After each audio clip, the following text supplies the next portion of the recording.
নমস্কার বন্ধুরা, সপ্তম শ্রেণী স্বাস্থ্য ও শারীরশিক্ষা মডেল অ্যাক্টিভিটি টাস্ক যেটা অক্টোবর মাসে তোমাদের স্কুল থেকে দেওয়া হয়েছিল। তো সেটা পূর্ণমান 50, অর্থাৎ টোটাল 50 নম্বরের যে অ্যাক্টিভিটি টাস্ক দেওয়া হয়েছিল আর কি, কম্বাইন্ড অ্যাক্টিভিটি টাস্ক, সেটার আমরা উত্তরগুলো নিয়ে আলোচনা করব। এবং উত্তর আলোচনা করার আগে বলে দিই, তোমরা অবশ্যই চ্যানেলটিকে সাবস্ক্রাইব করে দিও। সাবস্ক্রাইব করলে কী হবে, এরপরে কোনো অ্যাক্টিভিটি টাস্ক পোস্ট করলে তার নোটিফিকেশানটা তোমাদের কাছে চলে যাবে। তো আমরা প্রথমে দেখে নিই যে প্রশ্নের ধরনটা কি করতে দেওয়া হয়েছে। প্রথমে 10 নম্বরের সঠিক উত্তর বেছে নিয়ে তাতে রাইট চিহ্ন দিতে হবে। 10 নম্বরের আছে 10টি শর্ট প্রশ্ন আছে, তারপর শূন্যস্থান পূরণ আছে 9 নম্বরের 9টি। এরপর সত্য মিথ্যা লিখতে হবে, ভুল থাকলে পাশে সত্য এবং যদি ঠিক থাকে পাশে সত্য এবং ভুল থাকলে পাশে ভুল বলে লিখে দিতে হবে। এরপর কটা ফিগার দেওয়া হয়েছে এবং এই ফিগারগুলো দেখে দেখে লিখতে হবে। এরপরে চয়ের দাগে নিচের প্রশ্নগুলোর উত্তর দিয়েছে 5 নাম্বার করে 2টি এবং 2 এক কথায় উত্তর দিয়েছে, অর্থাৎ 4টি প্রশ্ন 2 নাম্বার করে 8 নাম্বারের। এই হচ্ছে টোটাল 50 নাম্বারের অ্যাক্টিভিটি টাস্ক। সম্ভবত এটাই তোমাদের শেষ অ্যাক্টিভিটি টাস্ক। তো চলো এর উত্তরগুলো নিয়ে আমরা দেখে নিই। তো প্রথমে যেটা বলা হয়েছে যে এই অ্যাক্টিভিটি টাস্কে সঠিক উত্তরের পাশে রাইট চিহ্ন দিতে হবে। আমি সঠিক উত্তরটা বেছে নিয়ে লিখে দিয়েছি তোমাদের সুবিধার জন্য। প্রথমে যে প্রশ্নটা ছিল, ইস্টবেঙ্গল ক্লাব কত সালে প্রতিষ্ঠিত হয়, ওটা লিখতে হবে 1920 সালে ইস্টবেঙ্গল ক্লাব প্রতিষ্ঠিত হয়, 3 দাগের অপশানটা। এরপর 2 দাগে বলেছে অ্যাথলেটিক্স শব্দ কোথা থেকে এসছে, এর অর্থ হচ্ছে অ্যাথলন, 3 অপশান থেকে অ্যাথলেটিক্স শব্দটি অ্যাথলন থেকে এসছে। এরপর 3 দাগে মোহনবাগান ক্লাব কত সালে সাহেবদের হারিয়ে সিল চ্যাম্পিয়ন হয়েছিল, ওটা 1911 সালে মোহনবাগান হারিয়ে দিয়েছিল সাহেবদের, মানে ইংরেজদের সাথে খেলা হয়েছিল। যাই হোক, এরপর 4টা হচ্ছে মেধাধিক্যের কারণ কি, তো তোমাদের লিখতে হবে 4 অপশান সব কটি। এরপর 5 দাগে সাধারণত পূর্ণবয়স্ক পুরুষের দেহের ওজন কত শতাংশ মেদ থাকে, এটা 15% লিখতে হবে, 2 অপশানটা। এরপর মেদ বৃদ্ধি রুখতে কী করতে হবে, মেদ বৃদ্ধি রুখতে উপরে সব কটা, শরীরচর্চা, পরিমিত খাবার, সঠিক জীবনশৈলী, এরকম সব কটিই করতে হবে। তো অপশান হয়ে যাবে 4টা। এরপর 7 দাগে বলেছে খাদ্য থেকে প্রাপ্ত দেহের চাহিদার অতিরিক্ত ক্যালোরি দেহের বৃদ্ধি ঘটাতে পারে, তো এটা লিখতে হবে মেধাধিক্য ঘটায়, 2 অপশানটা দিতে হবে তোমাদের। এরপর 8 দাগে বলেছে একজন স্বাভাবিক ওজনের শিক্ষার্থীর দেহভর সূচকটি কত, এটা হয়ে যাবে 2 অপশানটা 18.5 থেকে 24.5 কিলোগ্রাম পার মিটার। এরপর 9টা বলেছে যদি কোনো শিক্ষার্থীর দেহের ওজন তার স্বাভাবিক ওজন যা হওয়ার ছিল তার থেকে কম হয় তাহলে কি সমস্যা দেখা দেওয়ার সম্ভাবনা থাকে, তো এটা উত্তর হয়ে যাবে রোগ প্রতিরোধ ক্ষমতা হ্রাস পায়, 2 দাগের অপশানটা।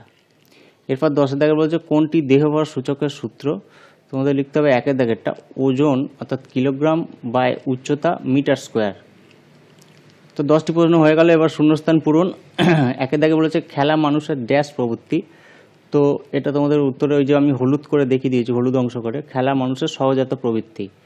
গ্রিক শব্দ ড্যাশ থেকে জিমন্যাস্টিক কথাটি এসছে, গ্রিক শব্দ জিমনস থেকে জিমন্যাস্টিক কথাটি এসছে। এরপর জৈন ধর্ম ড্যাশ মূর্ত প্রতীক হিসেবে বিদ্যমান, এখানে জৈন ধর্ম অহিংসার মূর্ত প্রতীক হিসাবে বিদ্যমান।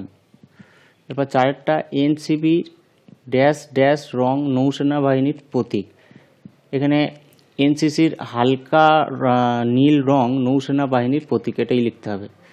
আমি যে ড্যাশপূর্ণের যে শব্দটি বসবে সেটা আমি হলুদ করে দেখিয়ে দিয়েছি, হলুদ রঙের যে কালার ইয়েলো। এবার ড্যাশ দেহ ও মনের মধ্যে সমন্বয় সাধন করে, যা স্বাস্থ্যের একটি গুরুত্বপূর্ণ দিক, সেটা ব্যায়াম লিখতে হবে, ব্যায়াম দেহ ও মনের মধ্যে সমন্বয় সাধন করে, যা স্বাস্থ্যের একটি গুরুত্বপূর্ণ দিক। 6 দাগে বলেছে ব্যায়াম পেশির ড্যাশ চোট ড্যাশ প্রতিকারের ক্ষেত্রে একটি বিশেষ গুরুত্বপূর্ণ ভূমিকা গ্রহণ করে, এখানে ব্যায়াম পেশির চোট প্রতিকারের ক্ষেত্রে একটি বিশেষ গুরুত্বপূর্ণ ভূমিকা গ্রহণ করে, লিখতে হবে। 7 দাগে বলেছে পরিমিত খাদ্যাভ্যাস ও নিয়মিত ব্যায়ামের দ্বারা ড্যাশ দূর করা সম্ভব, তো পরিমিত খাদ্যাভ্যাস ও নিয়মিত ব্যায়ামের দ্বারা মেদ বাহুল্য দূর করা সম্ভব, যাদের বেশি মোটা হয়ে যাচ্ছে বা মেদ হচ্ছে যারা, তাদেরকে ব্যায়াম করা অবশ্যই গুরুত্বপূর্ণ। এরপর 8টা বলেছে যখন তখন ড্যাশ পড়ার অভ্যেস ত্যাগ করতে হবে, যখন তখন ঘুমিয়ে পড়ার অভ্যেস ত্যাগ করতে হবে। এরপরে 9টা বলেছে প্রতিদিন যে পরিমাণ ক্যালোরি প্রয়োজন তার থেকে 2000 ক্যালোরি কম খাবার গ্রহণ করতে চাইলে অবশ্যই ড্যাশ পরামর্শ নিতে হবে, তো প্রতিদিন যে পরিমাণ ক্যালোরি প্রয়োজন তার থেকে 2000 ক্যালোরি কম খাবার গ্রহণ করতে চাইলে অবশ্যই বিশেষজ্ঞ, যেগুলো ডায়েটিশিয়ান বলে ইংলিশে, তো বিশেষজ্ঞের পরামর্শ নিতে হবে। এরপর গয়েরটা বলেছে সঠিক বক্তব্যটির পাশে সত্য এবং ভুল বক্তব্যটির পাশে মিথ্যা লেখো, ভুল থাকলে সংশোধন করো। তো একে দেখে যেটা বলছে বিদ্যালয়ের মিড ডে মিলের আহার একটি পুষ্টিবর্ধক কর্মসূচি, এটা সত্য। দুয়েরটা বলেছে মেদ ঝরাতে ফাস্ট ফুড বর্জন করতে হবে, এটাও সত্য। ব্যায়াম করলে হৃৎপিণ্ডের কার্যকারিতা বৃদ্ধি পায়, সত্য। প্রাণায়াম করলে ফুসফুসের কর্মক্ষমতা বৃদ্ধি পায়, এটাও সত্য। এবার খেলাধুলা করলে শিশুর শারীরিক ও মানসিক বিকাশ ঘটে, এটাও সত্য। নিচের যোগাসনের ভঙ্গিগুলি শনাক্ত করে ছবির পাশে, এবার একটি পরেরটা বলছে আর কি, উঙরটা বা ছয়েরটা, নিচের যোগাসনের ভঙ্গিগুলি শনাক্ত করে নিচের ছবিগুলির পাশে যোগাসনের নাম লিখতে বলা হয়েছে। তো এই যে ফিগারগুলো আমি বলেছিলাম, দেখো এই ফিগারগুলো দেওয়া হয়েছে, তো ফিগারগুলোর নাম তোমাদের লিখতে হবে কোনটা কি। দেখো কয়ের দাগে যেটা বলেছে যে এই যে মাথায় যেটা দেয়া আছে আর কি, এই ফিগারটা, এই যে কয়ের দাগের এই ফিগারটা, এর নাম হচ্ছে পুনঃধনুরাসন। ছবিতে দেখানো ভঙ্গিটি একক ক্রিয়া যোগাসনের সঙ্গে যুক্ত। এরপর ক্ষয়ের দাগে বলেছে আদেশ তেজে চল, অর্থাৎ এই যে পুলিশের মতো ড্রেস পরে যেটা ফিগার আছে, এটা হচ্ছে আদেশ তেজ চল। এরপর গয়ের দাগেরটা যেটা বলা হয়েছে যে আক্রমণাত্মক কৌশল দৌড়ে গোড়ালি স্পষ্ট করা, এটি দলগত ক্রীড়া কবাডি খেলার সাথে যুক্ত। তো গয়ের ফিগারটা কবাডি খেলার সাথে যুক্ত। তো যেটা বললাম যে আক্রমণাত্মক কৌশল দৌড়ে গোড়ালি স্পষ্ট করা।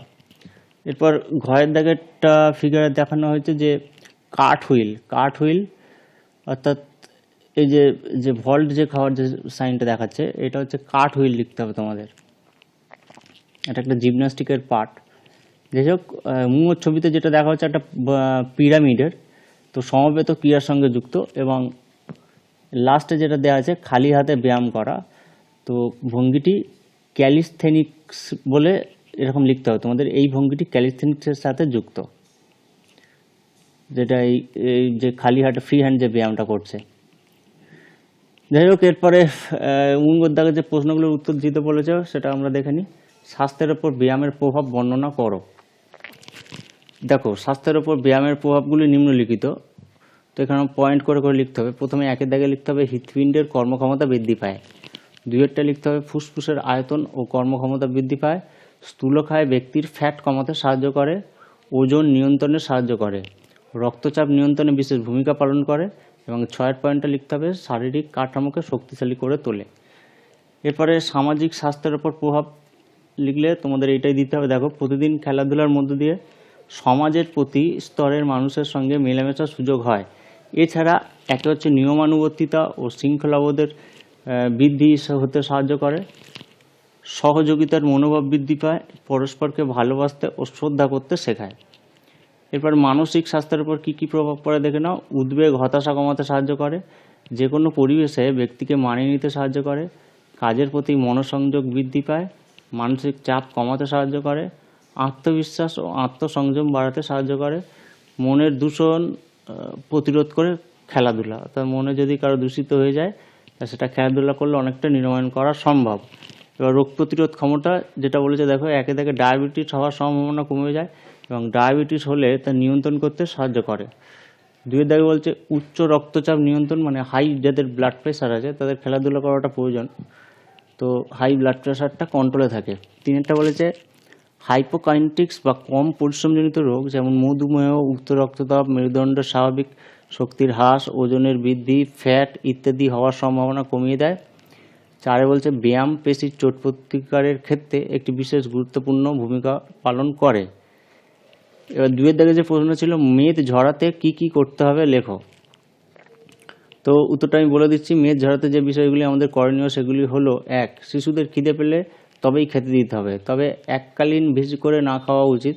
প্রতিদিন 4 বেলা খাদ্য গ্রহণ করা উচিত। সকালে পেট ভরে খাদ্য গ্রহণ করা উচিত, তাহলে সেই ক্যালোরি সারাদিন কাজ করার সঙ্গে সঙ্গে ব্যয় হবে, ফলে অতিরিক্ত মেদ শরীরে জমা হবে না। দুপুর, সন্ধে ও রাতে হালকা ও পুষ্টিকর খাদ্য গ্রহণ করতে হবে। রাতে খাদ্য গ্রহণের পর অন্তত 15 মিনিট হাঁটা উচিত। এবার 2 এর দাগে বলেছে যে অধিক পরিমাণ শাকসবজি খেতে হবে এবং স্নেহ জাতীয় খাদ্য মাছ মাংস যথাসম্ভব কম বা প্রয়োজন মতো খেতে হবে। 3 যেটা বলেছে যখন তখন ঘুমিয়ে পড়ার অভ্যাস ত্যাগ করতে হবে এবং 4 দাগে প্রতিদিন 40 থেকে 60 মিনিট ধরে ঘাম ঝরানো ব্যায়াম করতে হবে। মিষ্টি জাতীয় খাবার, ফাস্ট ফুড, রাস্তায় তৈরি খাবার ও অতিরিক্ত তেল ঝাল মশলাযুক্ত খাবার বর্জন করতে হবে। খেলাধুলা, ব্যায়াম, শরীরচর্চায় নিয়মিত অংশগ্রহণ করতে হবে। এবার 2 এক কথায় উত্তর দিতে বলেছে, যেটা হয়ে গেল 5 এর দাগের প্রশ্নগুলো, 5 নাম্বার করে যেটা। এবারে 2 এক কথায় যে উত্তরগুলো দেখো। খেলা কি? খেলা হলো মানুষের সহজাত প্রবৃত্তি যা সৃজনশীল ক্রিয়াকলাপের মাধ্যমে মানুষকে আনন্দ প্রদান করে। শিশুদের দেহ ও মনের বিকাশ ঘটাতে খেলার বিশেষ ভূমিকা পালন করে। এবার যেটা বলছে যে প্রত্যক্ষ বিনোদন কাকে বলে? যে কোনো ক্রিয়ায় প্রত্যক্ষ অংশগ্রহণের মাধ্যমে যে বিনোদন লাভ করা হয় তাকে প্রত্যক্ষ বিনোদন বলে। 3 দাগে বলেছে সৃজনশীল বিনোদনের একটি উদাহরণ দাও। সৃজনশীল বিনোদন হলো কবিতা লেখা, গান লেখা, ছবি আঁকা প্রভৃতি হলো সৃজনশীল বিনোদন। এবার 4 দাগে বলছে শারীর শিক্ষার উদ্দেশ্যগুলি লেখো। শারীর শিক্ষার উদ্দেশ্যগুলি হলো বন্ধুত্বপূর্ণ সম্পর্কের উন্নতি, সহযোগিতা ও সহানুভূতির উন্নতি। তো হয়ে গেল সমস্ত প্রশ্নের উত্তর আমি বলে দিলাম। 50 নাম্বার। তোমরা ভিডিওটি পজ করে দেখে নিও এবং প্রয়োজন হলে ভিডিওটি তোমাদের বন্ধুদের কাছেও শেয়ার করে দিতে পারো। চ্যানেলটিকে সাবস্ক্রাইব করে দিও। এখানে ভিডিওটি শেষ করছি। সবাই খুব ভালো থেকো। ধন্যবাদ।